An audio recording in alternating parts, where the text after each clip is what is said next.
नमस्कार, आपका अखबार के YouTube चैनल पर आपका स्वागत है। मैं हूं प्रदीप सिंह। प्रधानमंत्री नरेंद्र मोदी क्या करने पर तुले हैं? ऐसा लगता है कि 2019 का जो सबक है, जो समस्या हुई थी, उससे सबक लेकर उन्होंने तय कर लिया है कि इस बार 2024 के आने से पहले ही बहुत सी चीज़ों को बदल देना है। 2019 को याद कीजिए तो 2018 बल्कि 17 के बाद से ही दिसंबर में जब गुजरात विधानसभा के चुनाव हुए थे, तब से ही समस्याएं शुरू हो गई थी बीजेपी के लिए। तमाम तरह की बातें होने लगी थी कि इस बार स्पष्ट बहुमत नहीं मिलेगा, सिंगल लार्जेस्ट पार्टी तो ज़रूर बन जाएगी लेकिन बहुमत से बहुत पीछे होगी। उसके बाद 3 राज्यों में चुनाव हार गई बीजेपी, राजस्थान, मध्य प्रदेश, छत्तीसगढ़ में। तो ये लगने लगा कि जो चाहते हैं मोदी के विरोधी वो होने जा रहा है कि हंग पार्लियामेंट आई और बीजेपी को स्पष्ट बहुमत नहीं मिला तो प्रधानमंत्री नरेंद्र मोदी यानी मोदी को प्रधानमंत्री नहीं बनाया जाएगा। बीजेपी में भी ऐसे लोग थे, बीजेपी में तो कुछ लोग जो है शपथ की तैयारी भी कर रहे थे। ये सब दृश्य उन्होंने देखा होगा, उनको पता ही होगा। तो 2024 से पहले इस तरह की कोई शंका न रह जाए। 2024 में उनको 2019 का रिकॉर्ड तोड़ना है, लोकसभा सदस्यों की संख्या के मामले में, वोट प्रतिशत के मामले में। तो इसलिए तैयारी उनकी बहुत पहले से शुरू हो गई है और तैयारी ऐसी हो रही है कि जो 2024 के चुनाव तक की नहीं है, वो आने वाले बहुत से चुनावों के लिए है, स्थायी तैयारी है। और उसमें देखिए 3 बातों का, 3 घटनाओं का जिक्र करूंगा जिस तरह से उन्होंने पिछले कुछ दिनों में किया है। और ये बदलाव सारा पिछले 1-1.5 महीने का है, लेकिन उसकी योजना वो पता नहीं कब से बना रहे थे। पहला, राष्ट्रपति पद का उम्मीदवार चुनना। राष्ट्रपति पद का उम्मीदवार का चयन एक बड़ी औपचारिक और बड़ी जो है आप कहें कि बोरिंग एक्सरसाइज हुआ करती थी। बहुत ज़्यादा एक्साइटमेंट नहीं होता था अगर जो सत्तारूढ़ दल है उसका स्पष्ट बहुमत हो। और इस मुद्दे को प्रधानमंत्री ने बीजेपी के सामाजिक और भौगोलिक विस्तार का एक बहुत बड़ा आयाम दे दिया। उन्होंने राष्ट्रपति पद के उम्मीदवार का चयन ऐसा किया कि विपक्ष अभी तक भौंचक्का है। केवल एक उम्मीदवार के चयन से राष्ट्रपति भवन में पहली दलित महिला आदिवासी को पहुंचाकर 25 तारीख को शपथ हो जाएगी, उसके बाद राष्ट्रपति भवन में पहुंच जाएंगी। अभी प्रेसिडेंट डेजिग्नेट तो हो ही गई हैं, चुनाव जीत चुकी हैं। क्या कितने राज्यों पर असर डाला उन्होंने? कांग्रेस जो विपक्षी एकता की धुरी बन सकती थी, बनती कि नहीं बनती उसकी बात नहीं कर रहा हूँ, बन सकती थी, उसके साथ क्या किया? उसके साथ इस एक कदम से छत्तीसगढ़, राजस्थान, मध्य प्रदेश, झारखंड, इसके अलावा महाराष्ट्र, गुजरात, उड़ीसा और आंध्र प्रदेश, इन सब राज्यों में उन्होंने कांग्रेस ही नहीं बाकी विपक्षी दलों को भी एक बड़ा झटका दिया है। कांग्रेस के लिए इतना बड़ा वोट बैंक एक तरफा हो जाएगा अगर बीजेपी की तरफ, तो इससे बड़ा सेटबैक नहीं लग सकता है। और इसका असर जो है वो कांग्रेस जहाँ जहाँ मजबूत है उन राज्यों में सबसे ज़्यादा होगा। छत्तीसगढ़ में होगा, राजस्थान में होगा, मध्य प्रदेश में होगा, उसके अलावा जो है गुजरात में होगा, जहाँ थोड़ी कमज़ोर, थोड़ी क्या ज़्यादा कमज़ोर है कह लीजिए, वहाँ भी होगा, उड़ीसा में होगा, महाराष्ट्र में होगा, उसके अलावा आंध्र प्रदेश में होगा। तो सभी पार्टियों के लिए उन्होंने एक ऐसी लकीर खींच दी है जिसके सामने बड़ी लकीर खींचना बहुत ही मुश्किल हो गया है। आदिवासी समुदाय में इतना बड़ा परिवर्तन का संदेश उन्होंने पहली बार दिया। आज़ादी के बाद से इस तरह से किसी ने इस समाज के बारे में सोचा नहीं। तो आदिवासी समाज से राष्ट्रपति बनाकर उन्होंने बीजेपी का न केवल सामाजिक आधार जो है उसमें वृद्धि की है, उसको पुख्ता किया है, बल्कि भौगोलिक विस्तार का भी रास्ता खोल दिया है। और इसका असर आपको आने वाले चुनाव में दिखेगा और लोकसभा चुनाव में तो दिखेगा ही। सबसे ज़्यादा असर आपको लोकसभा चुनाव में दिखेगा। ये जो 5 दिन का समारोह हो रहा है आदिवासी बहुल गाँव में, 1,30,000 गाँव में, उसका असर आपको, उसका राजनीतिक असर चुनाव में निश्चित रूप से दिखाई देगा। और बीजेपी यहीं रुकने वाली नहीं है, इस मामले को आगे बढ़ाने वाली। अभी ये मुद्दा हुआ ही नहीं था कि उन्होंने एक नया अभियान छेड़ दिया, घर घर तिरंगा।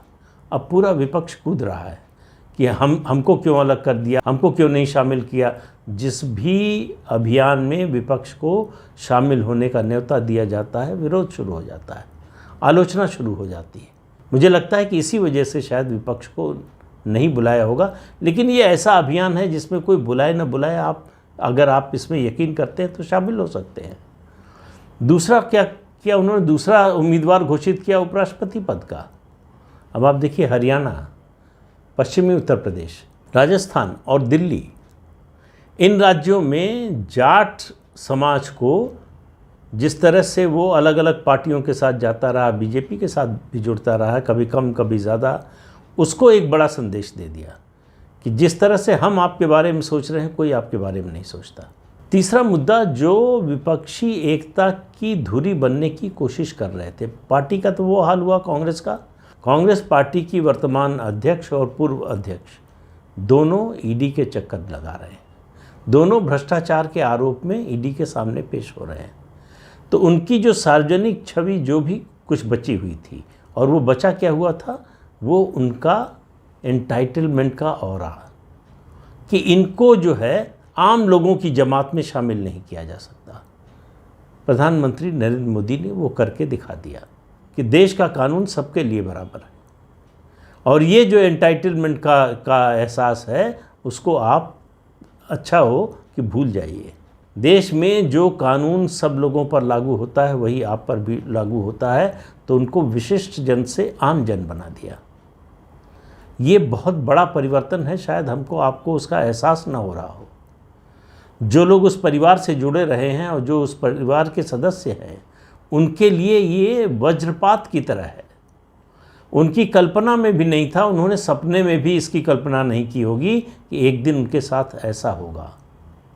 और ये कुछ महीनों के अंदर, या कहें आप 2019 के बाद से ख़ास तौर से हुआ है। चुनाव हारने से वो नहीं हुआ था 2014 का, 2019 के बाद से हुआ था। पहला कदम उठाया था जब एसपीजी की सुरक्षा विड्रॉ की थी। कुछ नहीं हुआ देश में। उससे पहले तक कोई इस बात की कल्पना नहीं करता था, सोचता नहीं था कि इस परिवार से एसपीजी की सुरक्षा हटाई भी जा सकती है। हटा देंगे ये तो बात ही छोड़ दीजिए, हटाने का विचार भी करने को कोई तैयार नहीं था। हटा दिया, कुछ नहीं हुआ।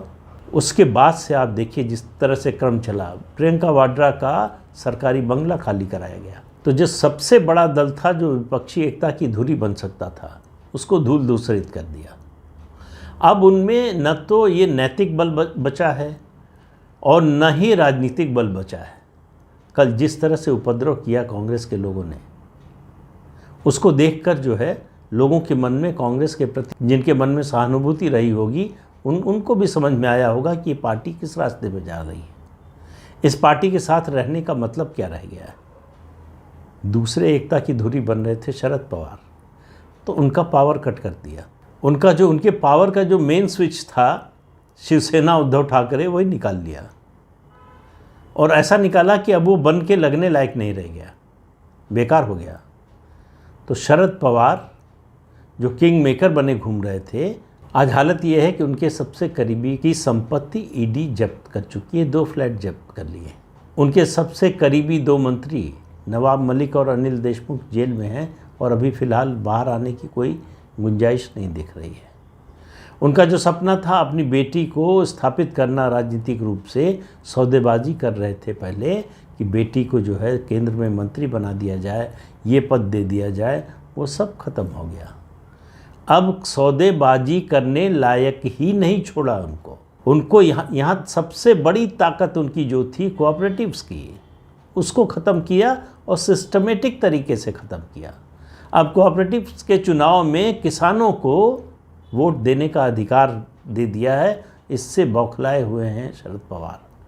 वो एतराज़ कर रहे हैं, सार्वजनिक रूप से बोल रहे हैं कि किसानों को वोट का अधिकार क्यों दिया जा रहा है। जो आदमी कृषि मंत्री रहा हो 10 साल, किसानों के हित की बात करता हो, किसानों का अपने को मसीहा बताता हो, उसका ये हाल कर दिया है कि उसको किसानों के विरोध में खड़ा होना पड़ रहा है।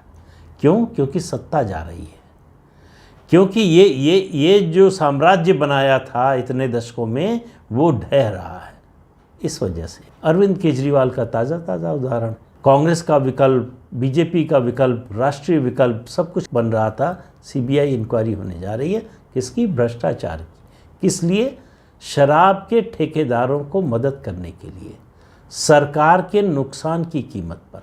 तो अरविंद केजरीवाल कुछ भी कहते रहें कि ये सब झूठ है, कुछ नहीं है, मेरे खिलाफ साजिश हो रही, जो भी बोलते रहें, उनका अभी एक और मंत्री जेल जाने वाला है और अरविंद केजरीवाल जेल से बचेंगे नहीं बचेंगे कहना मुश्किल है। अब बचते हैं दो और लोग। एक उनमें से हैं KCR, के चंद्रशेखर राव, तेलंगाना के मुख्यमंत्री। वो आजकल जो है बौराए हुए घूम रहे हैं। उनको समझ में नहीं आ रहा है कि क्या बोलें। तेलंगाना में क्लाउड बर्स्ट हुआ, बाढ़ आई, तो उन्होंने कहा कि ये विदेशी साजिश है, तेलंगाना के खिलाफ विदेशों से साजिश हो रही है। प्रधानमंत्री को गाली देने से, प्रधानमंत्री का अपमान करने से उनको लगता है कि उनका वोट बढ़ जाएगा। रोज़ जो कर रहे हैं उससे वोट घट ही नहीं रहा। बीजेपी जिस तरह से घेर रही है तेलंगाना में उनको, फिर मुख्यमंत्री बन जाएं तो बड़ा आश्चर्य होगा, चमत्कार होगा। बीजेपी शहरों से अब गांव की ओर जा रही है। गांव में स्कूटर और मोटरसाइकिल यात्रा शुरू हो गई बीजेपी की।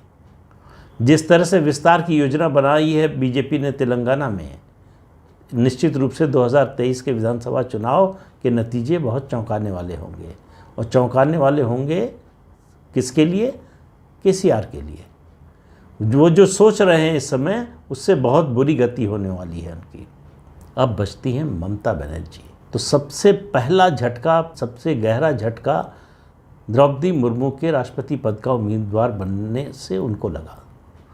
आदिवासी वोट अगर खिसक गया ममता बनर्जी से, तो उनके लिए आगे का रास्ता बहुत ही कठिन है। 100% मुस्लिम वोट भी उनको सत्ता में लाने में कामयाब नहीं होगा अगर बीजेपी ने जो अभियान शुरू किया है उसके जरिए आदिवासी वोटों को पूरी तरह से अपनी तरफ कर लेती है। तो उनको समझ में आ गया कि बीजेपी से लड़ने में नुकसान ज़्यादा है, फ़ायदा कुछ दिख नहीं रहा है। तो बीजेपी का संदेश उनको था कि अकेले जितना कूदना हो कूद लीजिए, अकेले जितना अपनी महत्वाकांक्षा दिखाना हो दिखा लीजिए, उस गोलबंदी में शामिल होंगी तो दिक्कत है। तो ममता बनर्जी ने सबसे पहले उस गोलबंदी को छोड़ दिया। राष्ट्रपति के चुनाव में उन्होंने संकेत दिया कि छोड़ रही हैं, उपराष्ट्रपति के चुनाव में एक तरह से घोषणा कर दी, कह दिया कि हम विपक्ष के साथ नहीं हैं। ये कोई छोटा डेवलपमेंट नहीं है। उसके अलावा मैं जो कह रहा हूँ, प्रधानमंत्री क्या करने पर लगे, यहीं पर नहीं रुक गए। इस समय देश में हालत ये है कि आप तमिलनाडु, केरल, आंध्र प्रदेश, उड़ीसा, पंजाब, इन 5 राज्यों को छोड़ दें तो हर प्रदेश में जहाँ गैर भाजपा सरकार है, वहाँ के मुख्यमंत्री और वहाँ की पार्टी के मन में आशंका है कि हमारी सरकार कार्यकाल पूरा करेगी या नहीं कर पाएगी। और ये डर ममता बनर्जी को भी है, इसलिए नहीं कि उनकी पार्टी में टूट होने जा रही है, इसलिए कि उनकी पार्टी में और उनके परिवार के लोगों की जिस तरह की जांच चल रही है, वो जांच अगर पूरी हुई, वो जेल गए, तो पार्टी में क्या होगा कहना मुश्किल है। दरअसल महाराष्ट्र का उदाहरण जो है, उसने बाकी राज्यों के मुख्यमंत्रियों को और क्षेत्रीय दलों को डरा दिया है कि महाराष्ट्र में जब ये हो सकता है और जिस सफाई से हुआ है और जिस खूबसूरती से हुआ है, तो फिर किसी भी राज्य में हो सकता है। ये जो 5 राज्य मैंने बताए, इनको छोड़कर, तो आज की तारीख में इन 5 राज्यों को छोड़कर कोई गैर भाजपा शासित राज्य की सरकार सुरक्षित नहीं है। क्यों सुरक्षित नहीं है? क्योंकि नेता परिवारवादी नेता है, भ्रष्टाचार से बड़ा गहरा नाता है, इसलिए डर लगता है उनको। कोई नहीं कह रहा था, कोई पार्टी पर संकट नहीं था शरद पवार की, एनसीपी की सारी इकाइयां भंग कर दी उन्होंने। सबको डर है कि कब कौन बगावत का झंडा लेकर बाहर निकल आएगा, कुछ पता नहीं है। तो मोदी 2024 से पहले अपने रास्ते के सारे कांटे हटा देना चाहते हैं, सारी अड़चनें दूर कर लेना चाहते हैं, और वो सुपर एक्टिव मोड में है। और इतना जो मैंने जितनी बातें बताई वहाँ, वो उतने से संतुष्ट होने वाले नहीं हैं। आप आगे आने वाले दिनों में देखिए, इन्हीं अगले 2-3 महीनों में और कई बड़े परिवर्तन होने वाले हैं, उन पर भी बात करेंगे, लेकिन थोड़ा समय लेकर। मुझे लगता है कि 15 अगस्त तक अभी कोई बड़ी चीज़ शायद ना हो, या हो भी सकता है, एक राज्य में हो सकता है, बाकी और किसी राज्य में 15 अगस्त से पहले शायद नहीं हो कुछ। लेकिन कहाँ कहाँ क्या होगा और किस तरह की योजनाएं बनाकर उन्होंने रखी है, जिसके लागू करने का उनका अपना टाइम टेबल है। उस टाइम टेबल के अनुसार आपको दिखाई देगा कि किस तरह के कदम उठाए जा रहे हैं। तो इंतज़ार कीजिए, अभी बहुत कुछ जानने को, बहुत कुछ देखने को है। लेकिन आज के अंक में इतना ही। अगले अंक में फिर मिलेंगे किसी नए मुद्दे के साथ। तब तक के लिए इजाज़त दीजिए। आपसे अनुरोध है कि ये चैनल देखिए, शेयर कीजिए, लाइक कीजिए और सब्सक्राइब ज़रूर कीजिए। नमस्कार।